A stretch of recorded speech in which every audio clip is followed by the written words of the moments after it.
Hello, I'm Bookface, and I'm currently avoiding the sound of banjos. Now, since things on this channel have been pretty sci-fi and pop culture recently, I figured it's time for a little return to form. Now, as you may know if you've watched my channel a bunch, I've got a bit of a soft spot for classic American horror stories. Not that one. So today we've got an urban legend that you'll soon recognize, even if you don't at first. Now, with that out of the way, let's jump right in. So today we're discussing the weird hillbilly horror story of an urban legend known as the Melon Heads. Now, despite the less than intimidating name, that sounds like a middle school insult, these creatures are thought to be genuinely quite dangerous. They're depicted as hideous mutants with huge bald heads, hence the name. They've got small, child-sized bodies with long, spindly arms and fingers, as well as crooked, blocky, discolored teeth, sometimes with red eyes. Okay, so I know I said we're moving away from all the sci-fi stuff, but why does this just sound like the typical description of a gray alien? Now, this is a fairly simple description, which you can actually find in almost any horror movie taking place in the South. Some notable examples are The Hills Have Eyes, Wrong Turn, Outlast 2, tangentially, maybe even Texas Chainsaw, but that one less so. And with that in mind, it's kind of ironic that this legend is mainly from New England, Connecticut, Ohio, and Michigan, all of which are very northern states. My little theory, so I'm just taking guesses. This could be a sort of thing of the Melon Heads sort of embodying the southern stereotypes. Now, unsurprisingly, these guys don't exactly live in your typical suburban neighborhood, because even mutants don't want to deal with an HOA. They live on the outer edges of society, often in woods, sticking to the shadows and generally shunning society. Honestly, same, just less cannibalism.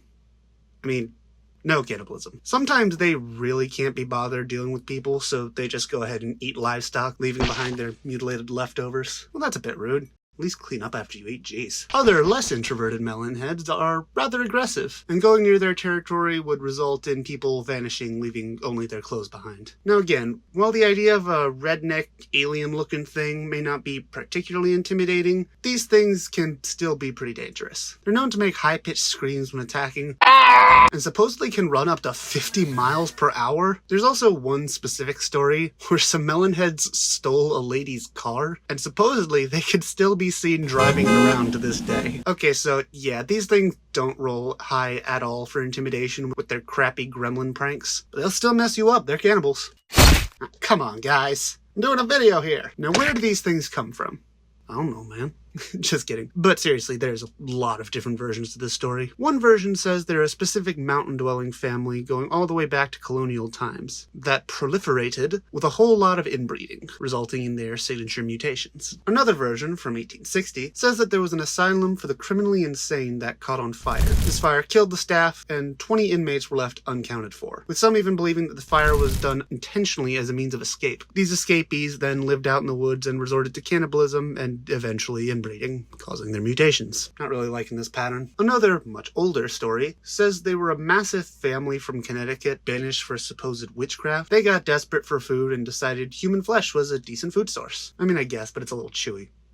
I mean, what? And of course, after time, they started finding their close relatives significantly more attractive. Disgusting! Which, of course, led to their mutations. Next story is a kid from Michigan with a big head getting bullied so much that his family decides to move themselves out to the woods to avoid society. And of course, after time, they decide to drain the gene pool to a shallow puddle. And now for the penultimate story, which is focused not on incest, but instead around a man named Dr. Crow. So this one is the most thought out since it actually includes the likely inspiration for this urban legend. Because you see, the story goes that this doctor was tasked with treating children suffering from hydrocephalus. Now, unlike many other details in these backgrounds, this is actually a real thing. A very, very simple explanation is that fluid builds up on the brain, resulting in a harmful amount of pressure and swelling. And this is where I point out that not only are urban legends often based in real life somehow, but a decent amount are based on biases and stigma, sometimes just straight up bullying, since, you know, this is taking a bunch of kids with a pretty serious illness and calling them inbred monster cannibals. This could also sort of go back to the fact that most accounts of the melon heads have them being very small, because a lot of kids with hydrocephalus didn't live that long, because it's that serious, which is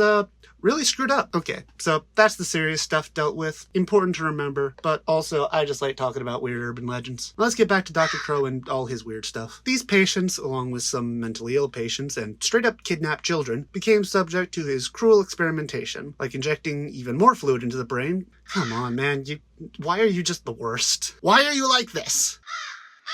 as well as subjecting them to radiation. This abuse supposedly turned these patients into animalistic killers, who then promptly rip apart the crappy doctor so he can rest in pieces.